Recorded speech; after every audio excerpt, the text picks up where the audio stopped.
स्वागत है दोस्तों आपका फ्यूचर करियर चैनल पे।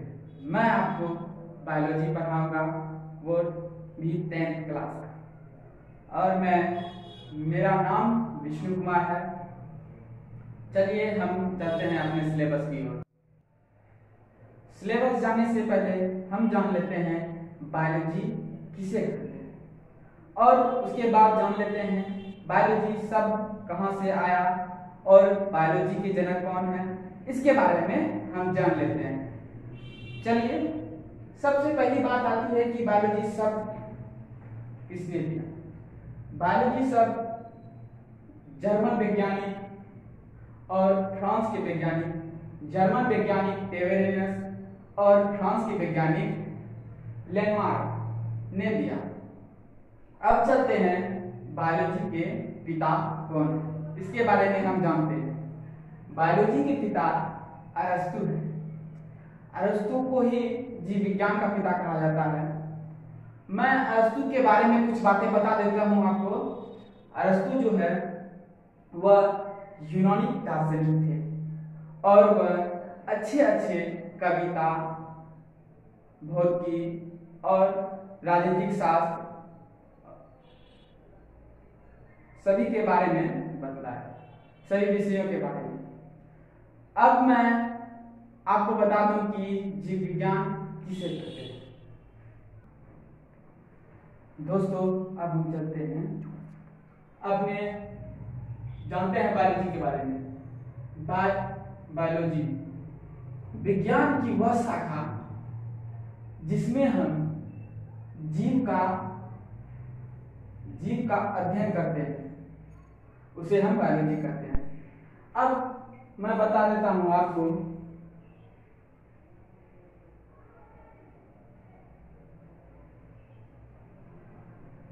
बायोलॉजी जीव विज्ञान। जीव विज्ञान, अब देखिए बायो, इसका अर्थ हम जान लेते हैं पहले।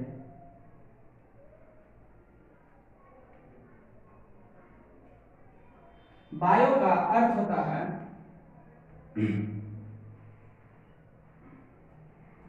जीवन, यानी लाइफ।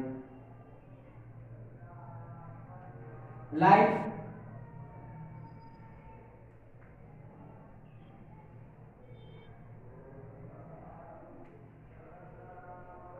और लिविंग्स।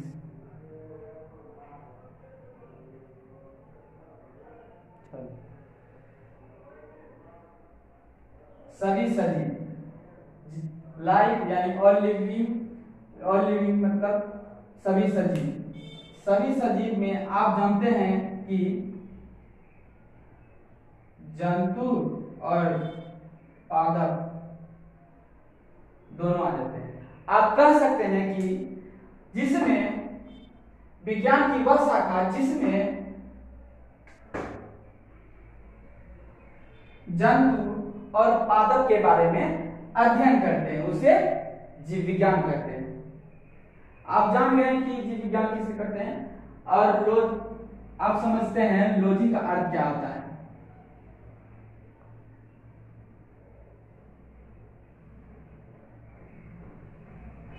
लॉजी का अर्थ होता है अध्ययन,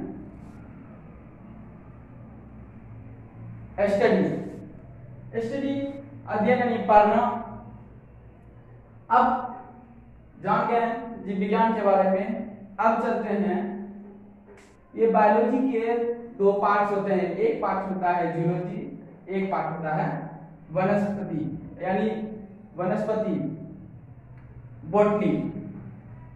इसमें आपको पढ़ना है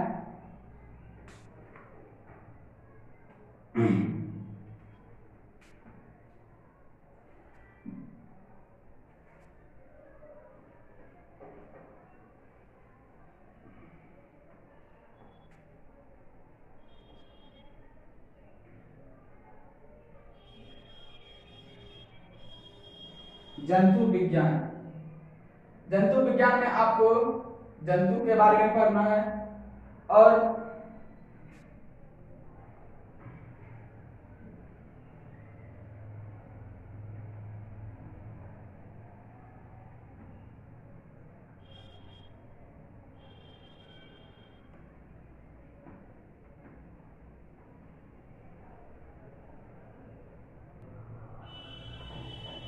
आप जानेंगे कि जूलॉजी में जंतु विज्ञान, जंतु के बारे में अध्ययन करेंगे और बॉटनी में वनस्पति विज्ञान, पेड़ पौधों के बारे में अध्ययन करते हैं।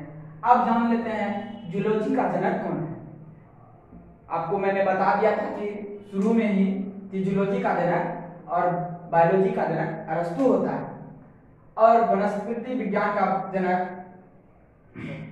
थियोफ्रिस्टस, वनस्पति विज्ञान का जनक थियोफ्रिस्टस होता है बॉटनी का। अब चलते हैं अपने सिलेबस की ओर। दोस्तों हम चलते हैं सिलेबस की ओर। पहला चैप्टर हमारा जैव प्रक्रम है, दूसरा चैप्टर श्वसन, तीसरा परिवहन, चौथा उत्सर्जन और नियंत्रण, समन्वय, जनन, आनुवंशिकता तथा जैव विकास और हमारा पर्यावरण। ये हमारे 8 चैप्टर हैं। हमको 10th क्लास में 8 चैप्टर पढ़ना है। सबसे पहला चैप्टर हम जैव प्रक्रम पढ़ाएंगे। आपको जैव प्रक्रम के बारे में हम बताएंगे। मेरे प्यारे बंधुगण, मैं आपको जैव प्रक्रम के बारे में बताता हूं। जैव प्रक्रम किसे कहते हैं? जिसके द्वारा जीवों का मेंटेनेंस,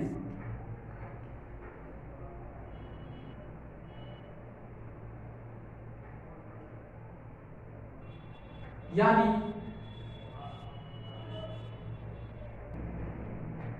जिस क्रिया के द्वारा जीवों का मेंटेनेंस, अनुरक्षण होता है उसे जैव प्रक्रम कहते हैं। जैव प्रक्रम कहते हैं। अब हम कह सकते हैं कि जिसके अंतर्गत होने वाली वह शारीरिक क्रिया जो जीव को जिंदा रहने के लिए जरूरी है। जीव को जिंदा रहने के लिए क्या क्या जरूरी है? जीव को जिंदा रहने के लिए पोषण, परिवहन, श्वसन, वहन, उत्सर्जन और नियंत्रण का जरूरी है। हम कह सकते हैं ना, यही सब क्रिया होगा तो उसे हम क्या कहेंगे? जैव प्रक्रम। ये सब क्रिया जैव प्रक्रम के अंदर हम पढ़ेंगे। सबसे पहले हम पढ़ेंगे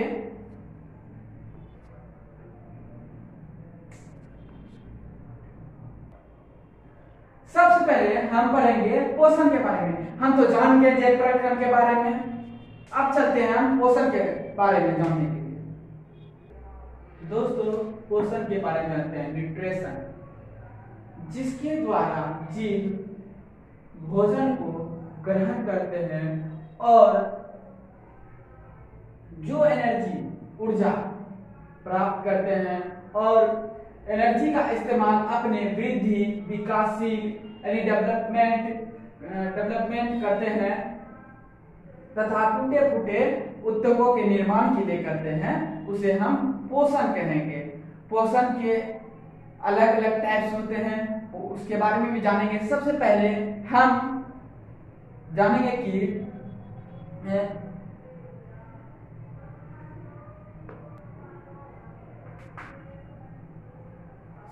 सजीव और निर्जीव के बारे में। सबसे पहले हमें जानना जरूरी है सजीव क्या है, निर्जीव क्या है, इसके बारे में हम जानेंगे। दोस्तों मैं सजीव और निर्जीव के बारे में कल बताऊंगा अगले वीडियो में, और पोषण के, न्यूट्रिशन के कितने प्रकार होते हैं उसके बारे में मैं बताऊंगा। मैं आप सबको तहे दिल से धन्यवाद करता हूं कि आप फ्यूचर करियर में अपना कीमती वक्त दिए।